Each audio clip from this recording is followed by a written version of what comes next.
So, kamusta po mga ka-Streetwise? Ako po si Takero Miyamoto at welcome po sa aking munting channel. So, mga kababayan, meron pong report dito yung Sunstar Davao. So, ito po ay newspaper na nakabase mismo sa Davao City. So, sila po ay gumawa ng isang online survey at ang lumalabas po dito ay lamang si Carlo Nograles sa pagka-mayor ng Davao City. So, ano bang indikasyon nito? So, ngayon, ang ibig sabihin nito, may laban po talaga. Hindi ito magiging landslide para sa mga Duterte. May laban po itong si Carlo Nograles at posible po na mapalitan po ang dinastiya ng mga Duterte dyan po sa Davao City. So para mas maganda mga kababayan, ito pakita ko sa inyo yung report. So ito mga ka-Streetwise, no? So sabi dito, no? So ito mga ka-Streetwise, no? So ito balita ito ulit sa Sunstar Davao, no? So sabi dito, Carlo leads Rudy in online survey. So, basahin natin yung report ha. So, sabi dito, a month after Sunstar Davao online survey on the 2024 Davao City mayoral race, Carlo Alexi Nograles leads with 3,300 votes, followed by former President Rodrigo Duterte with 2,700. Yan ha, so malinaw. So, ano lang naman ito mga kababayan, no? Online survey lang naman ito. So yun yung mga ka-Streetwise, no? So kahit po na ito po ay isang online survey lang, wag po natin itong ina-underestimate. Tandaan natin mga kababayan, nung 2022 election, 'di ba? Lahat po ng online survey na nangyari po nung presidential election, lagi pong lamang si Bongbong Marcos doon. At syempre, eventually, si PBBM po ang nahirang na presidente. So ang point ko lang dito mga ka-Streetwise, no? Na isa po itong magandang basihan tungkol po sa political dynamics, especially po sa election na mangyayari po sa 2025 election diyan po sa Davao City. So ang point ko, wag natin ina-underestimate itong mga online survey po na to kasi base po sa experience po natin sa 2022 election, magandang basihan po ito. So ngayon continue natin ha, sige. So sabi dito, no, continue natin na. Sabi dito, as of November 14, the post has garnered 6,200 reactions. 'Di ba? With comments praising Nograles, di ba? As a visionary and a fresh energy of the city. While Duterte supporters highlight his legacy and experience.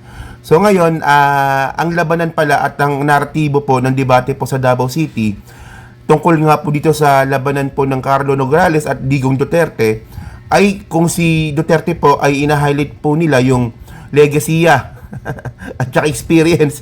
Well, merong legasiya pero So, merong experience pero sa tingin ko bulok po yung legasiya ni Digong sa Davao City.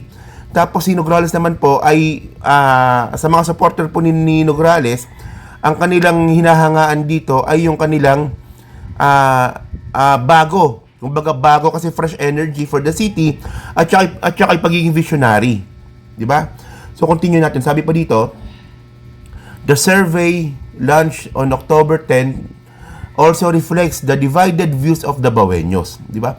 So kasi alam nyo kung nung interesting dito mga ka-Streetwise na ang inaakala kasi ng mga Duterte Bobo supporter na magiging landslide po ang labanan ng Nograles at saka ng Duterte sa Davao City, mukhang hindi po ganoon ang mangyayari. Okay? So, ito magandang achievement kung mapapatalsik po natin ang mga Duterte, especially po yung kanilang dinastiya dyan po sa Davao City. Diba? So, ibig sabihin nun, kapag natalo po ang mga Duterte sa Davao City, wala na po silang political capital at syempre, bagsak na po talaga to. Siguradong babagsak na po talaga ang pangalan Duterte sa larangan ng politika. Kasi dyan sila nagsimula sa Davao City sabi dito, okay. Some like voters like 22-year-old Adessa Kate P. Gavanes, Christian College of Southeast Asia, and resident of Bago Aplaya favored Duterte to his past program and efforts in improving city.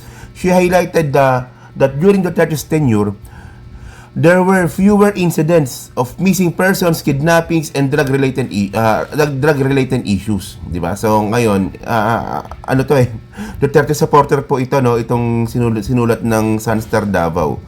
Na alam naman po natin na hindi po 'yan totoo. Oo. Kasi 'di ba? Sa Davao City may sa Davao City may patayan pa din. Sa Davao City may mga addict pa din. 'Di ba? So tandaan natin mga ka-streetwise na sa mismong Davao City nahulihan po ng mga addict mismo ang mga empleyado po sa loob mismo ng City Hall. So kasi ako naniniwala ako na ang naratibo po kasi ng mga DDS diyan po sa Davao City kung bakit sila sumusuporta sa mga Duterte, isa na lang po itong ilusyon. Kasi kung talagang walang droga po diyan po sa Davao City, edi sana walang mahuhuling addict sa loob mismo ng City Hall. Mga empleyado pa. 'Di ba? Mga empleyado pa talaga sila. O 'di ba? So continue natin yung pagbabasa diyan po sa article na yan, no. In an exclusive interview with Sunstar Davao on November 13, 2024, so political analyst Professor Lindsay Espino said Nograles has emerged as a strong contender to challenge the Duterte family's political dominance in Davao. O, di ba? Sabi ng political analyst yan, di ba?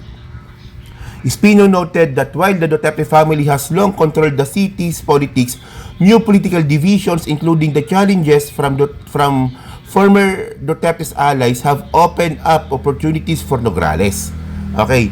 So, totoo naman ito mga ka-streetwise.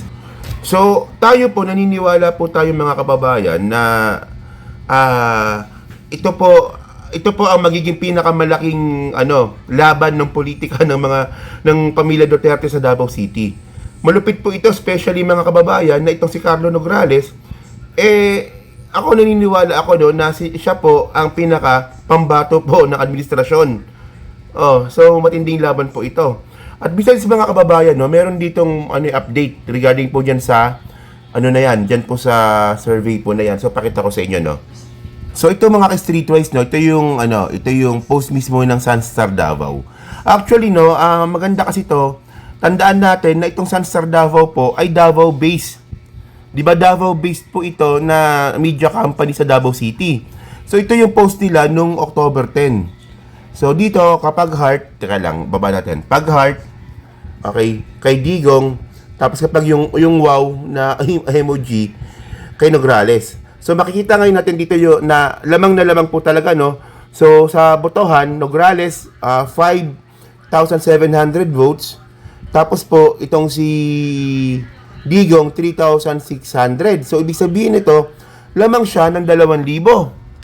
'Di ba sa online survey, lamang po ng 2,000 si Nograles sa online survey. So tulad nga po na sinabi ko nga po kanina mga kababayan, wag po natin ina-underestimate itong mga online survey po na to. Tandaan po natin na nung 2022 election na nung nagkakaroon po ng online survey, yung mga media company po dito sa Pilipinas, palagi pong lamang ang pangalang Bongbong Marcos. So ano ang naging resulta ng eleksyon? Panalo si PBBM. So posible rin po talaga na magandang magandang basehan po ito kung ano man ang nangyayari sa politika diyan po sa Davao City. At besides mga ka-streetwise, mukhang minamalas na po talaga itong partido po ni Duterte. Kasi una, mukhang magkakaroon sila ng magandang laban dyan po sa Davao City. So, hindi po ito garantiya na mananalo ang mga Duterte sa Davao City. So, matinding laban po ito. At bukod po dyan mga ka-streetwise, ito merong bagong survey na naman ito from Tangere na wala pong PDP laban ang nakapasok dyan po sa senatorial reference para po sa 2025 election next year. So, pakita ko sa inyo, So ito mga kababayan, so ito kalalabas lang po ng survey po na to ng Tangere. Actually medyo nakakaroon na rin po na pangalan tong Tangere na to, So dito po November 2024, so bago lang to. Voter preference for 2025 senatorial election. So una, Erwin Tulfo, tapos si Bitag, si Bongo nakapasok pa pala. Naglagyan natin yan, So si Tito Soto, si Pacquiao, si Lacson, si Cayetano, si Binay, si Abalo, si Lapid Revilla. So wala tayong makita dito na Bato. Wala si Bato. So si Bongo mga kababayan, konting push pa to. Malalaglag na po ito. Naniniwala po ako doon. Oo.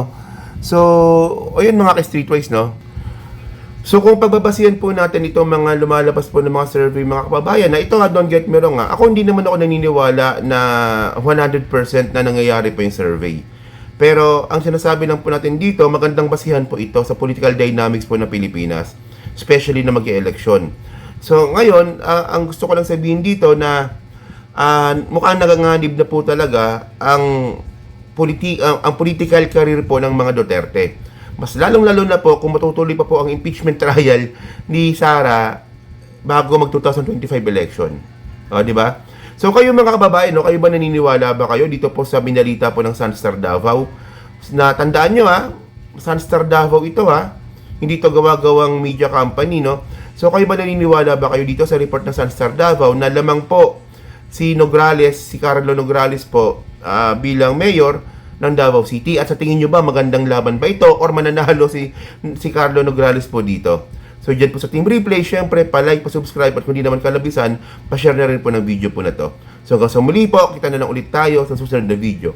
Thank you, bye-bye, and salamat.